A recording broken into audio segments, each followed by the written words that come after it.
అంజురావు గారు, Anthropic AI software రంగాన్ని కుదిపేస్తున్న పరిస్థితి. సాఫ్ట్వేర్ కంపెనీల షేర్లన్నీ కూడా గత కొంతకాలంగా పడిపోతూ ఉన్నాయి. లక్షల మంది సాఫ్ట్వేర్ ఉద్యోగులు రోడ్డు మీద పడతారనే ఆందోళన కూడా నెలకొన్న పరిస్థితుల్లో ఈ ఆంథ్రోపిక్ ఏఐని నిషేధించాలనే డిమాండ్ కూడా వినిపిస్తోంది. సో ట్రంప్, మోదీ కూడా అదే డిమాండ్ చేయబోతూ ఉన్నారా?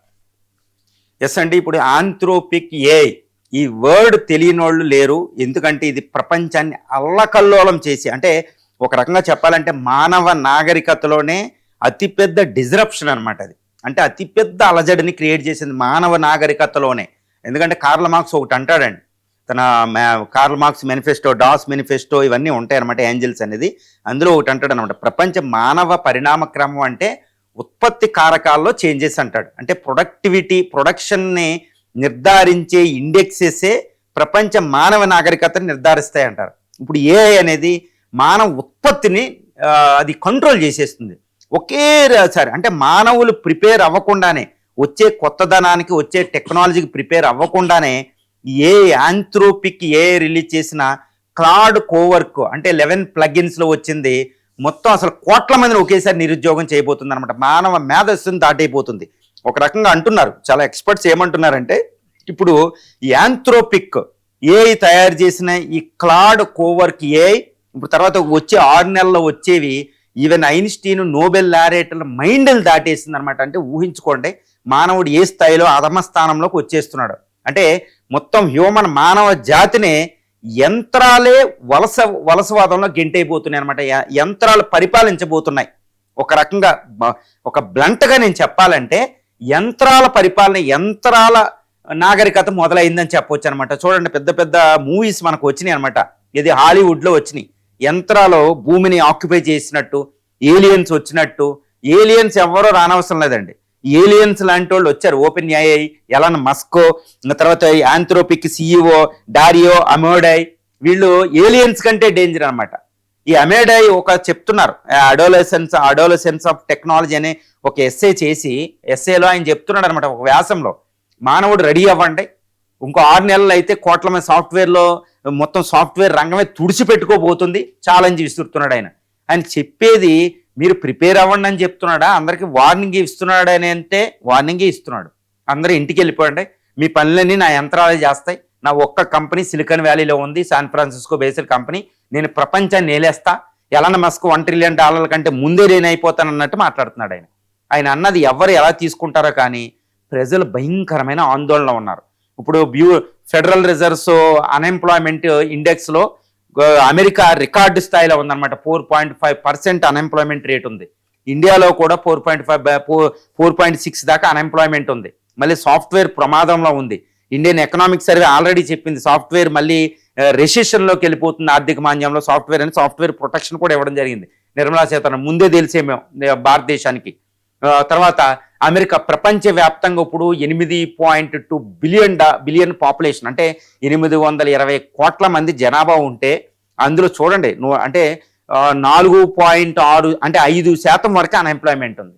ఇప్పుడు ఎంటైర్ టెక్నాలజీ సర్వీసెస్ సెక్టార్లో ఉన్న ఈ fintech, financial sector, health sector, education sector, legal sector, ముఖ్యంగా సర్వీసెస్లో ఉన్న సాఫ్ట్వేరు, హార్డ్వేర్, ఈ రంగాలన్నీ కూడా కొలాప్స్ అయిపోతున్నాయి అనమాట. దీన్ని ఏమంటారు అంటే, ఏదో కొలాప్స్ అంటే కాదు, ఒక ప్రళయం అనమాట. అంటే ఎప్పుడు కూడా ఒక పెద్ద పెద్ద ప్రళయాలు జరుగుతాయి అంటారు. ఒకటి మహాభారత యుద్ధం తర్వాత కోట్ల మంది చనిపోవడం, రావణ యుద్ధం తర్వాత కోట్ల మంది చనిపోవడం, ఈవెన్ మతాలన్నీ చెప్తే అక్కడ బైబిల్ చెప్పిద్ది, ఇది చెప్తుంది అనమాట ప్రళయం అని. ఒక కొత్తదనం వచ్చేటప్పుడు ఒక ప్రళయం లాంటిది వస్తుంది అనమాట. మరి ఇది మళ్ళీ ఇంకా కొత్తదనం రావడానికి లేదు, యంత్రాల యుగం రాబోతుంది అనమాట. ఎందుకంటే కోట్ల మందిని ఇంటికి గెంటేస్తుంది.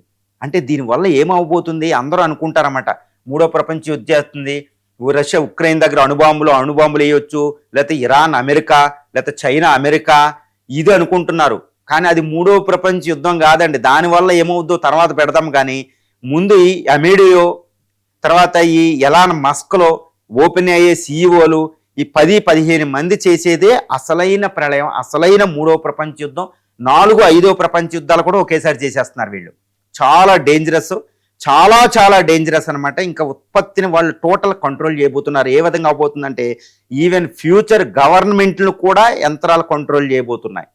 ఫ్యూచర్ గవర్నమెంట్లను కూడా యంత్రాలే కంట్రోల్ చేయబోతున్నాయి అంటే ఊహించుకోండి ఒకటి. తర్వాత ఆర్థిక అల్లకొల్లోలం అంటే కోట్ల మంది అన్ఎంప్లాయీస్ అయిపోతే వాళ్ళు ఏమవ్వాలి? ఆకలి, ఇప్పటికీ అమెరికాలో ఆకలి ఎక్కువైపోయిందంట, అక్కడ అన్ఎంప్లాయ్మెంట్ ఎక్కువైపోయింది, ఎంతో మంది రిజిస్టర్ చేసుకుంటున్నారు అక్కడ. ఈ స్విట్జర్లాండ్ లాంటి దేశాల్లో అయిపోయింది. ఇండియాలో దారుణమైన పరిస్థితులు చూడండి. ఇప్పటికే హైదరాబాద్, బెంగళూరు, ఈ నోయిడా, పూణే, చెన్నై ఇవన్నీ ఎందుకు గ్రోత్ అవుతుందంటే బికాజ్ ఆఫ్ సాఫ్ట్వేర్. ఇదంతా వచ్చే సంవత్సరంలో ఏ సాఫ్ట్వేర్ ఉద్యోగం కూడా నా ఉద్యోగం ఉంటుందని గ్యారంటీగా చెప్పలేని పరిస్థితి వచ్చేసింది. ఇంకా సాఫ్ట్వేర్ కొలాప్స్ అవ్వబోతుంది ఈ ఆంథ్రోపిక్ ఏఐ వస్తే. ఆర్థిక సంక్షోభం, అల్లకొల్లోలం జరిగిపోతుంది. ఇక్కడ ఈ ఏఐని ఏం చేయాలో చెప్పే సందర్భంలో ఒక మహాత్మా గాంధీ సర్వోదయ మూమెంట్కి సంబంధించి ఒక మాట అంటారన్నమాట. అందరూ అంటారు గాంధీని ఏమని తిడతారంటే గాంధీ టెక్నాలజీకి వ్యతిరేకం అని తిడతారన్నమాట. కానీ మహాత్మా గాంధీ చెరకు పట్టుకున్నప్పుడు ఒక అద్భుతమైన మాట ఇచ్చారన్నమాట. అందుకనే there is a relevance for Mahatma Gandhi. ముందే ఊహించేశారేమో మహాత్మా గాంధీ. ఆయన ఏం చెప్తారంటే నేను టెక్నాలజీ ఏదైనా తెచ్చుకోండి, కానీ మానవుణ్ణి నిరుద్యోగం చేసే టెక్నాలజీ మనకు వద్దంటాడు ఆయన.